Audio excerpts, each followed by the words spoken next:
Welcome to another edition of the Tiger Men's Basketball Report. I'm your host, Spiro Maricas, along with the head coach of the Tigers, Pat Scarry. And, Coach, the Tigers went down to Georgia just like the Devil did, and it worked out pretty well for you.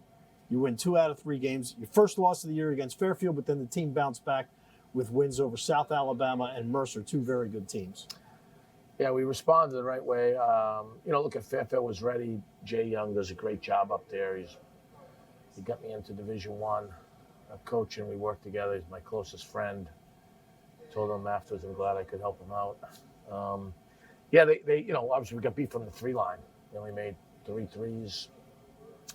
They made 11. That's a lot to overcome. We had a chance to send it to overtime, but we looked a little sluggish early. I don't know if it was playing Tuesday, the travel.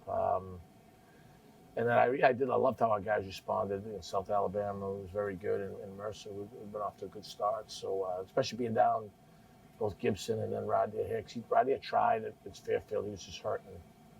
He's a tough kid. We had to shut him down. There was certainly things we got to get better at. We can talk about those, but I love the way we responded. I like that we're 7-1. Well, and the other thing is, with both of your top point guards out, Cam Holden had to take on a bigger role, and boy, did he. I mean, 19 points, 8 rebounds, 8 assists against South Alabama, and then 20 points, 10 rebounds against Mercer, wins CAA Player of the Week, and I mean, he was a man all weekend. Yeah, he played unbelievable. I mean, it was great. He had never played in his home state of Georgia, so he had a lot of family and friends there, and he just really responded. He did a great job leading our guys. I was happy for him. Cam is, obviously, has had a lot to do with our success, and we're fortunate to have him. And the South Alabama game, 19, 9, and 8, and then the first half against Mercer, he was unbelievable. Yeah, had 18 points in the first half. How do you compare him? I would say your 2 most complete players coming into the Cam era would have been Benjamin, obviously, and probably Brian Fobbs. How do you compare Cam to those 2 players? Yeah, he's a lot more like Jarrell, on that he can. One, the thing that gives Cam the most pleasure in basketball, like Jarrell, is passing.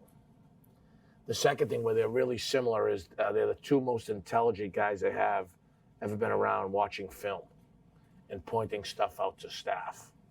So they just see things, that not everybody sees. So those are the 2 things that really jump off the page. Well, he jumped off the page this weekend, that's for sure. So the Tigers, and I know you set this up because you want to be playing 3 games in March, day after day after day. So you set this up, and you do. You get 3 games, and you see how your team reacts, and you can adjust to that. But the team, obviously, they fared well after that early loss. Yeah, look, we moved the Copper game till Tuesday for some other reasons that we needed to do for another game, and that probably affected us into Fairfield.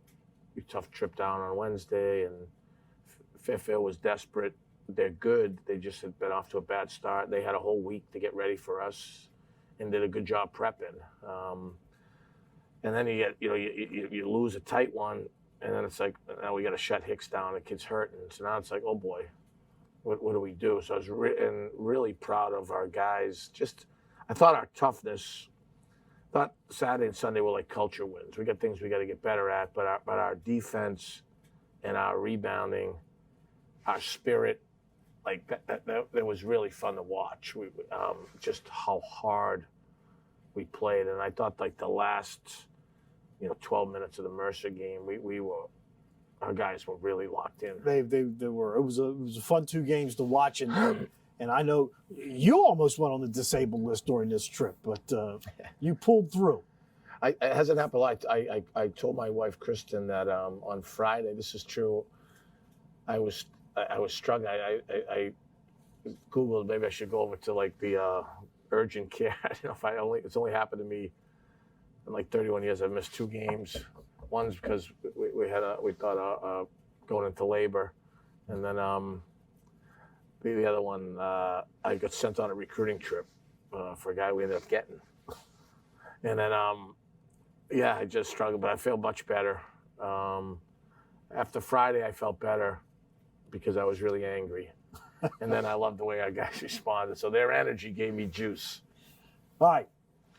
Kind of a light week this week. Only one game. That'll be Friday night against Long Island. You go up to Brooklyn to take on a team under first-year coach Rod Strickland. So he brings in a lot of cachet with him, but they're off to a rough start. They're 1-4 as we tape this. They still have a game to play against St. John's. We don't know how that's going to turn out. But what do you see when you look at Long Island? Well, I see really good speed. They've got size. Obviously, Coach Strickland was an unbelievable player and a New York legend. So he's gonna attract great talent there. I know a couple guys in the staff that I think very highly of. And it's a road game, so we know it's going to be a hard game. Any road game is a hard game. Like I said, I like their length. I like their speed. They play with good spacing on offense. You know, we're on the road, so we know we're going to have to take care of the basketball. That'll be a big thing. And then if we can take care of the ball, then hopefully we can set our defense and do a good job on backboards. But you know how we approach things. I mean, like, this is a Super Bowl game on Friday. We're going to have to play at a high level in order to try to get to 8-1. And they're a team that they have been out-rebounded early on, and they do turn the ball over a lot. So if you can play with the same defensive intensity you played with this past weekend, you should be in pretty good shape. Yeah, they've had a lot of road games, though. They've had a lot of road games. So have you. We have, but, I mean, people play better at home. We're keenly aware of that. All right. Now, you also have additions coming in. Let's talk about that a little bit. Yeah, we're excited. We signed 3 talented and good young men from good families that are going to represent our program well. And we're excited to get those guys with us. Parfait Bate especially, and Patty O'Connell did a great job. I'm going to give them to you, alphabetically, but Jaden Cole is a 6'4", 6'5" combo guard. He's from Toronto. He's down at the NBA Academy in Latin America. He's been there for 2 years. Parfait has really strong ties there. And so Chris BQ will have a country. They know each other, yeah. And this guy can really create and score. We've got to get him stronger, but he's got a really good gift. We saw him in July and at the NBA games, and we're really impressed with his ability to score the ball, play in ball screen situations. Reminds you a little bit of a kid I coached at Providence, Marshawn Brooks, who was a first-round draft pick. I'm not saying he's there yet, but he's talented. And then Pat found us this kid, Makai Lowry, out of Oswego East High School in Illinois, plays on a really strong AU team, Young and Reckless, who they played on the East Coast. Pat saw him in the high school events in July and started tracking him. Sorry, in June, started tracking him. And we got him to visit first week of August. Great family. He's a little bit like a Scottie Pippen type of guy. He's extremely long, like 6'7", but really handles the ball, really defends. His team was 31-2 last year. We're going to see him when we go out and play out in Northern Iowa, so we're excited about that. And then Parfait landed us a kid, Tyler Tejada, who we had targeted since the spring out of Teaneck, New Jersey. Plays for an old friend, Damon Wright, up at Teaneck. He's a skilled four-man, can shoot it, can handle it. He's got a really high ceiling. I love all their parents. I love what they stand for. They have good character. They got to get in here in the summer and learn terminology and change their bodies, but I think those guys are going to be really good fits for us. And you can see we have a couple good freshmen, like I told you. I was just about to say that the other thing to take out of this weekend, Ryan Conway from Delaney and Christian May from Northern Virginia, those two guys really gave you good minutes this past weekend. I mean, Sunday, 52 minutes, no turnovers. Right. Our offensive rebounding numbers when May is on the floor are really high. And then Ryan, is doing a great job, and we know he can really shoot. He's shooting 43, 44% from 3, and he's really getting better defensively. Look for more from those guys. They earned a lot of trust this week. I'm excited about them. So the Tigers will play Long Island this week, the only game this week, as they try to get to 8-1. And, you're 7-1, and some detractors will say, well, they lost to Fairfield, who hadn't won a game. But you know what? When you looked at the schedule at the beginning of the year, I know you want to be 8-0, but if I had said to you, Pat, you're going to be 7-1, will you take that? And I'm sure you would have said, yeah. Would I be on like a lie detector test? I mean, I probably would have. You know, but you know, I think the other side is, I look at, you know, it's somewhat shameful to, disingenuous to discredit Fairfield. They outplayed us.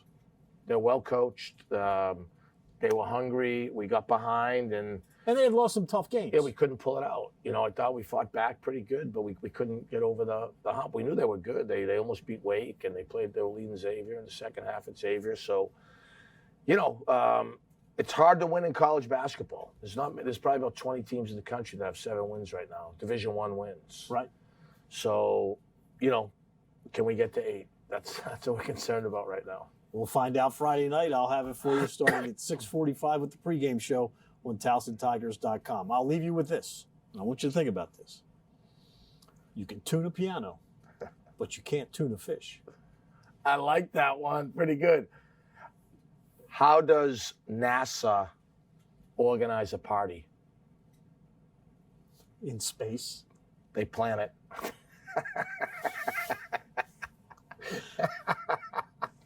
Getting worse every week. That'll do it for this edition of the Towson Men's Basketball Report. For the head coach, Pat Scarry, I'm Spiro Marikas. Have a great week.